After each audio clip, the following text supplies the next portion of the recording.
மக்கள் பிரச்சனை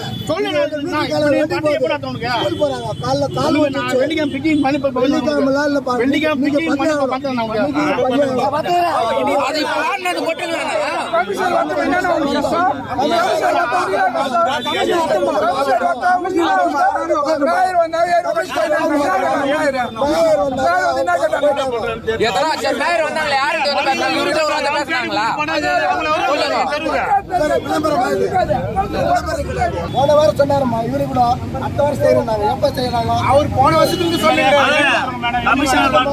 ரோடு பாக்கட்டும் இல்ல இன்னும் ரெண்டு ரோட்ல தான் உட்காருவோம் இப்ப ஓரமா தான் உட்காந்து இருக்கோம் யாருக்கு பாதிப்பு இல்லாம ஏன் உங்களுக்கு தெரியல 4 வருஷமா 50 இடத்துல லைட் இல்லாம இருக்குது ஒரு இடம் 2 இடம் இல்ல முகாம் போடுற ஃபீல்டுல வந்து பாரு நீ முகாமே போடாத 10 ரூபா வந்து ஃபீல்டுல பாரு தெரியும் உனக்கு நான் கூட நான் காமிக்கிறேன் 50 இடங்குது லைட் போடாம ஒரு காவா கிடையாது ஒரே 4 காவா